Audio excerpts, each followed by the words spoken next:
right, happy Sunday night. It is a pleasure to welcome my brother John on the show. Welcome, John, back to Conservatism on Tap. It's good to be back, man. It's going to be, it's been a few weeks. We had the Super Bowl, then we had Valentine's Day. So I'm so happy we get to do this. And I miss this show. I miss getting to do it. And I need it, man. I need it. So, I know, I did too. And like, honestly, it wasn't really so much Valentine's Day. That hasn't been a pretty huge holiday for us. It was the ice. The sure. ice storm that has been coming all over like the nation has been crazy, and the power went out for us. So it was kind of a hectic time last week. Oh my god, yes, I definitely want to hear about it. I enjoy doing this show because we get to talk about conservative things from a conservative perspective, and a lot of times it's me answering criticism, or it's me debating Chris, as you just saw, and Mhm. it's me down here in Florida wondering what's happening to the rest of the world, and especially like the country. I saw a graph the other day that said 73% of the country was covered in snow, and it was like everything but Florida. So, and then of course we got friends in Texas. Alex, the producer for our show, is out there in Texas, and I'm so concerned for these guys and what's going on with the power outages, and how cold it's gotten there, and then the Yeah. traffic accidents. I mean, it's just chaos. As soon as you get past like Tennessee down like to the Arkansas border and stuff, like it's like the snow prep is like very, very much nil. Oh yeah, They're not prepped for that kind of weather yeah. because they rarely ever get it. And now you've got like plumbers who are getting like 3,000 calls, in their queue in the past 24 hours for burst pipes and things like that, that like there's nothing they could have prepared them for that. No, it's It is- the same. So, like in the Northeast, right? Because my wife is from north of Boston. We go up there, and it shocked me that they don't have air conditioning because they don't need it. It doesn't get hot enough to where they need yeah. it maybe a couple weeks. And I was like, that's a thing, you know. Yeah. And down here, like we're just not, like you said, we don't have salt for the roads or snow plows or all that stuff. Like that's just not a thing. They Yeah. canceled school this week simply because temperatures went below 30. Like people don't know how to drive. Like some people are gonna be overly cautious, and other people who are not from originally Florida and have lived elsewhere and stuff are gonna come down here thinking, oh, this is normal, and then there's gonna be all these accidents. So, They canceled school for us too, despite being virtual, because they just figured power would go out for people. oh I mean, yeah, there were people that didn't have power for like I think 3 or 4 days. and you sent me So they some couldn't do terrifying. virtual learning. You sent me some terrifying photos of like the live action, which like is Mhm. haunting to me. So let me see if I can Yeah. find these, John. Oh my goodness, like that's so that's like a horror movie. The only thing that gives me comfort is that I believe you took this from inside, where you have heat, I think, back in power. So, Well, the kids wanted to play out there, and as soon as like they finally like got the courage to go out there to play, so that they could actually get their boots on, not slip around, like then it would thaw during the midday, freeze again overnight. So like you would have icicles like falling like jagged pieces, and you're like, this is like Christmas story, man. Like your eye poked out. Come on back inside because shoot it's your like eye out, kid. it's a danger, Like this ice is like falling off of like our roofs that are like 2, 3 stories high. And you're just like, oh my god, Ralphie, those gotta icicles get have been known to kill people. back. It's so That's true. terrifying. And then this is the other one that you sent. Oh yeah, that was Like, the snow is going to get you, and if it doesn't, what is that? The Imperials, right? The first order first, will. Like, the first transport is away. Yeah, so, that was. I mean, even though Richmond, I would say like I've driven in Richmond plenty of times before in the snow to and from work. I mean, they plow it pretty well. It's pretty ridiculous. Although I will say the ice ended up clearing out from the roads fairly quickly. It was the sidewalks and it was the driveways that were like the most treacherous. I mean, I was seeing people slipping and falling, feet up in the air, landing on their backs, just going into the grocery store. yeah, So it's actually extremely, I mean, AT-ATs and everything, sure, but slipping and falling is actually pretty bad. yeah, yeah, absolutely. I mean, then the black ice and the whole thing. There's all Yeah. kinds of Short of it is, it's good to You be know, here. it's just It's different in good. Florida. Like we're very skittish about this. If it's a hurricane, like no big deal. We're totally prepped. We got this. We're ready to go. But like ice, like keep that away. It's not something that we deal with. So Yeah, man, I'm glad you got power back. I'm glad things are getting better. I did mention on our last show that Kyle is dealing with COVID-19, which I've been there and I know what that's like. It's terrible, That's and my doctor blood sugar. and that's the siren the paramedics are headed. He, Blood he sugar, ads, ice. he's doing better though. We're so grateful that that's the case. I texted him earlier today and during the week, and he's recovering. It's just been tough on him and his family because I think they all got it.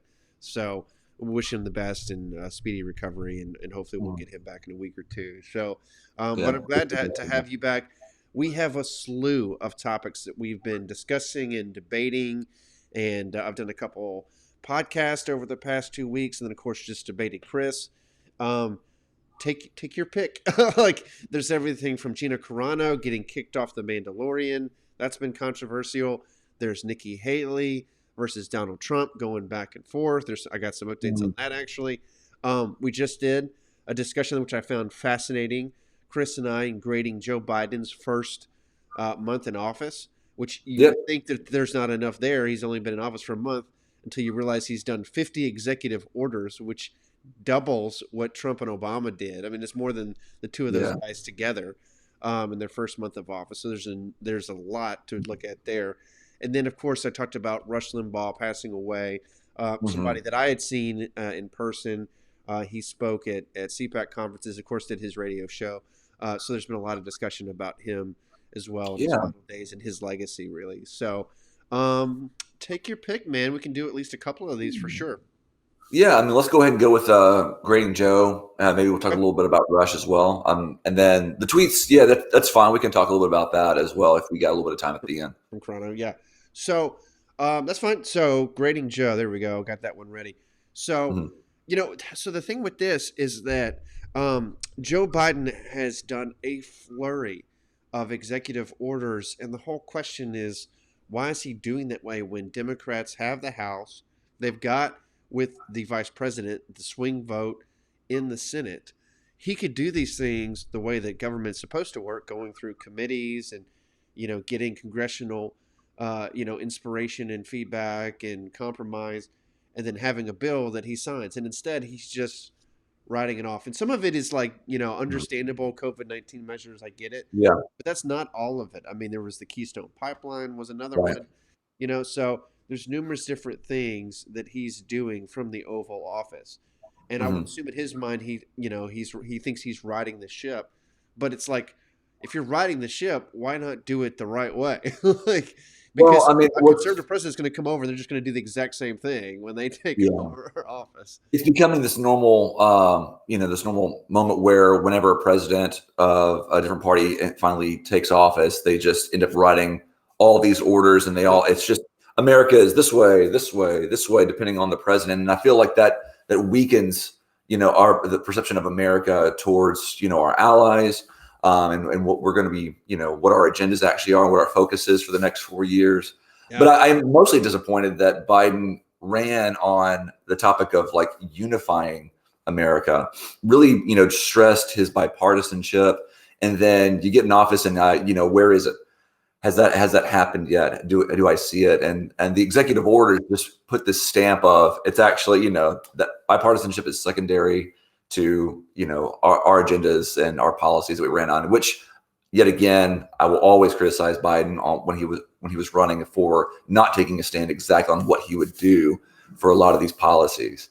So that's my chief criticism of him right now. They wouldn't even answer the question about packing the Supreme Court, if you remember, in the debates. Right, And that was one of the things where I was like, okay, I'm done with this guy. If they can't even answer that question, honestly, it's crazy. And you see what their true cards are. And now, of course, it's coming out. But, I mean, you're right. So going back to your first comment, talking about kind of the flail of back and forth. I mean, that's the kind of stuff that, like, the Chinese communists look at and they're like, oh, thank God we're not them. Like, at least we have some kind of master plan, 50-year plan for our country that doesn't involve, like, going back and forth, right? Like, this is what the world sees, and they're like, what is going on with this country where they go one extreme to the other, back and forth? And it's not supposed to be that way. That's not what our founders intended.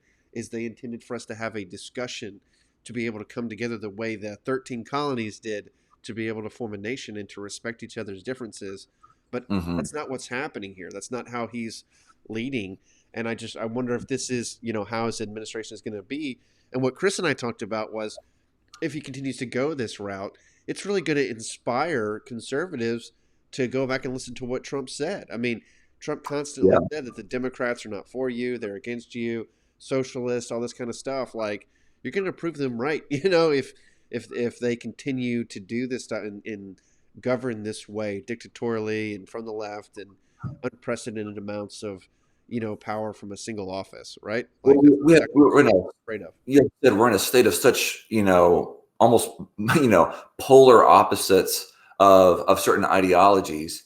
And because very few of us can actually ever acknowledge, what is the central principles that we can all agree upon, whenever there is a sense of someone has compromised, it's usually against their will. It's very, very reluctant, or someone has pushed so hard and manipulated the law structure to get their policies through, that there's this bitterness and this opposition constantly all the time. So if anyone gives a little, the other side just rakes them through and tries to push everything they can. So I think that's where things are at. It's not just the Democrats, it's Republicans, and how they behave with the Supreme Court themselves, and just pushing it all through and making resentment with the Democrats. So it's, there's very little that they come together on to actually try and unify on. I know that McConnell and them were impeaching, Trump and wanting to take that, and there's a lot of bipartisan effort there. But like, aside from that, like you said, it's gonna turn people back to Trump if all Biden and Kamala Harris do is push their own agenda without even trying to reach. Yeah, and that goes back to you briefly mentioned Rush Limbaugh, right? And he was someone who constantly was whipping up the conservative movement and getting people together and trying to define what conservatism was, and he constantly did that against the left and the stereotypes that people would throw down, right? Mm, And so Rush passing in the earlier this week is kind of bringing that conversation back to the forefront. As you have Joe Biden acting mm, this way, doing these things, people go back to Rush Limbaugh and how many years he spent kind of warning about socialism. I mean, he came up in the '90s, but he was extremely powerful during the Obama era. mhm, Helping people discover what conservatism is and how does it survive. The 8 years it ended up being under a Democratic president, and mhm. ultimately leading to Trump. Chris said that there's a lot of similarity between Rush Limbaugh and Trump. That Trump was kind of like Rush Limbaugh, the political version or the presidential version, right? There's Mhm. something to be said for that. There is a lot of similarities there. Um, Yeah. and could that inspire, again, going back to that type of conservatism because of what it led to? So, Mhm. I mean, it's just fascinating stuff, as we go forward. Yeah, Um, and it'll be interesting to see what new voices come into the conservative movement. Are they going to be similar to Rush? Are we going to continue with that voice and that aggressiveness that did help pave the way for Trump? Now, Trump, was a little more of that Washington outsider. Are mhm. people still gunning for that? Are they going to want Trump or someone who's related to Trump, in the next 4 years to come back into office? I think, as far as I'm concerned, Republicans are still underestimating the power of Trump. I think that his Yeah. voice is going to be pretty solid over the next 4 years. If it's not him, it's going to be somebody who was pro-Trump. And I think that agenda, that voice, that aggressiveness is still strong and will continue on, for better or for worse. I think it will be for the worse. So I mean, but now that there's this void of voices, what is going to take its place? And I hope that this is an opportunity where we can not overhaul the Republican ideologies necessarily, but overhaul the voice, overhaul exactly our attitude and our demeanor that everyone is listening to on the radio. Yeah. You were talking about underestimating Trump, and that's kind of, I think, what Nikki Haley did. Is I talked about her on Right. a podcast a couple of weeks ago. Is she came out like, oh, we never should have followed Trump. He shouldn't have been, part of the movement at all. Like, what a mistake, and all. And then she got an enormous backlash from that, because I guess she's trying to set herself up for a future presidential run, and she's had to walk that back ever since. Mhm. And it's like, given the way that Biden is governing so far.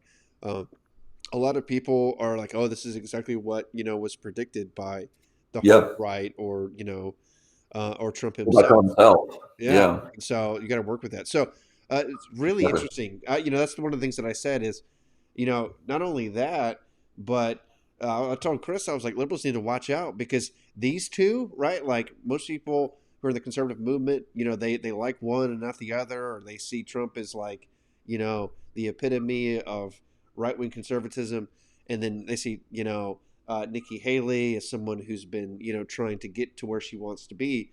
But you know what Hmm. unites them is they both disagree with Joe Biden Yeah. strongly, and the stronger that disagreement comes, the more it like overrides their differences, and it's like even now, if Trump was to say like, "Yep, I'm going to run again, and Nikki Haley's going to be back in my administration," we buried the hatchet.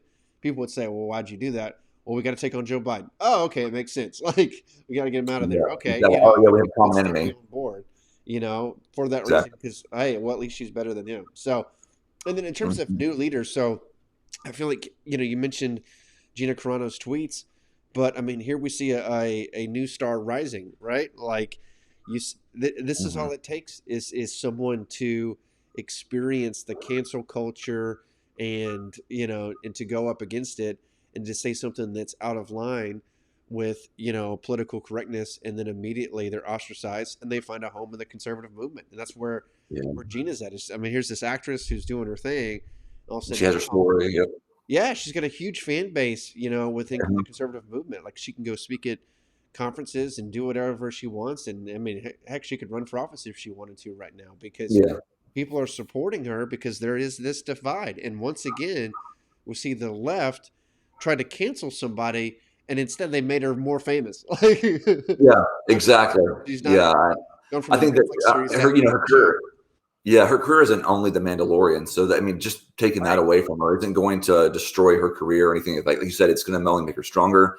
It's going to give her this testimony of being like a martyr, in regards to into celebrities and the right.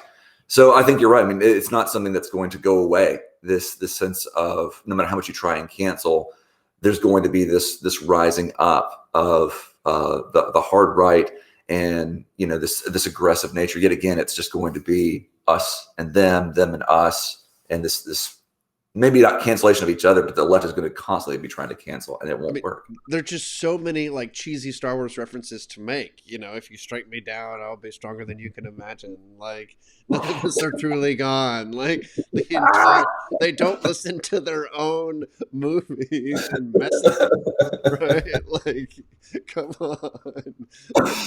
Oh man, that's Like awesome. I didn't even think about that. and that's what's happening, right? Is like they think Disney thinks that okay, if we just cancel her, right, we just fire her, and that'll be the end of this, right?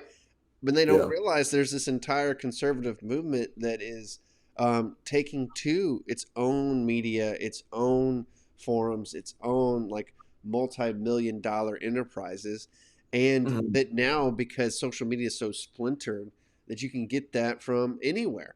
And so, you kick her out of one house, she walks across the street, and now she's queen of the Yeah, next she's house. totally at So, home. Exactly. yeah, like I mean, how did they not see that? It's unbelievable. And the same thing is, everybody knows they're not really applying the standard, across the board because people say ridiculous stuff on social media every single day, and they get away with it all the time. Did she hurt anybody?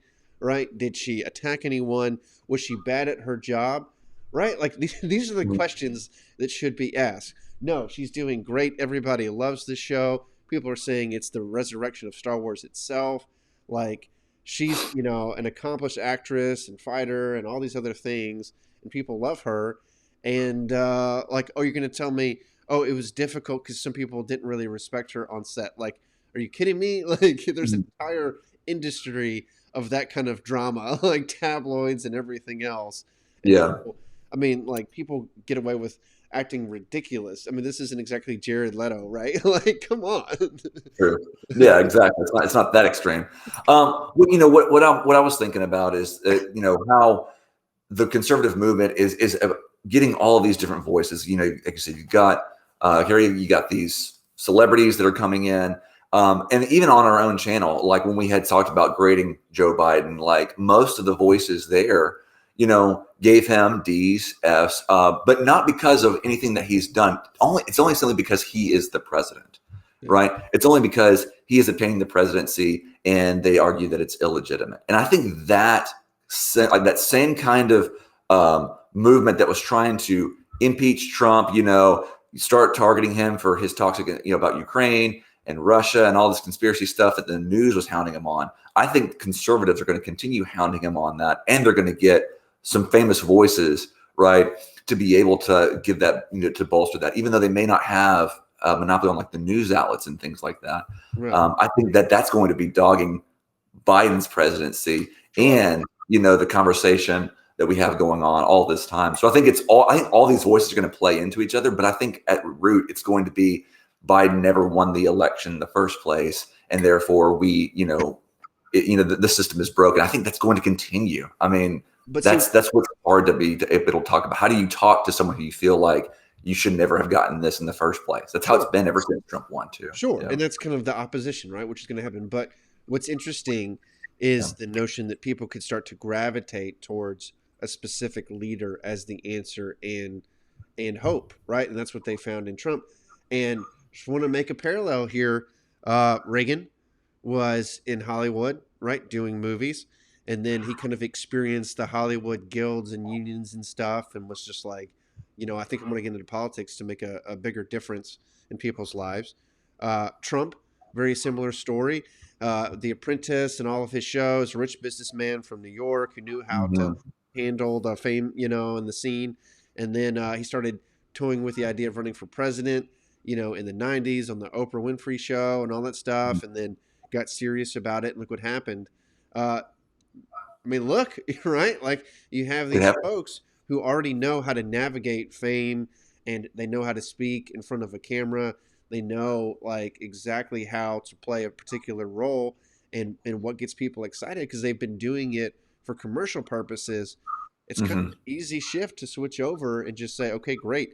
Now we're going to give you a team. We'll write your speeches for you. And now we want you to deliver this. And you're talking about yourself and your life and what you've experienced. How easy is that? Like, And so if you say some controversial things on Twitter, like someone has already paved the way to do that and still survive. Right. So, Absolutely. like a lot of those things are just not out of the norm anymore. Yeah. So, it's fascinating. Like, what could happen is you could have people like Gina Carano and others who start to experience the cancel culture aspect of the left. And then that's exactly what Trump was responding to when he became famous within conservative circles specifically. And that's what you could see. So it just goes back to this notion of we need to respect each other. We need to allow people to say things that we disagree.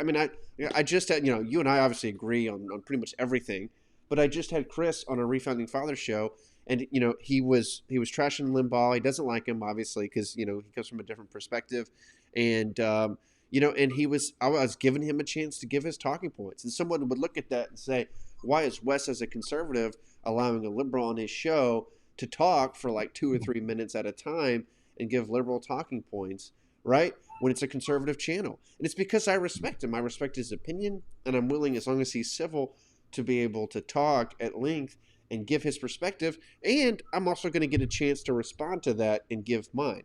That's civil debate. That's how this country, this republic, is supposed to work. And if the left can't get on board with that, then they're going to create more and more of a backlash like this. And so that's what conservatives need to embody. We need to embody that civil debate. We need to respect people's differences.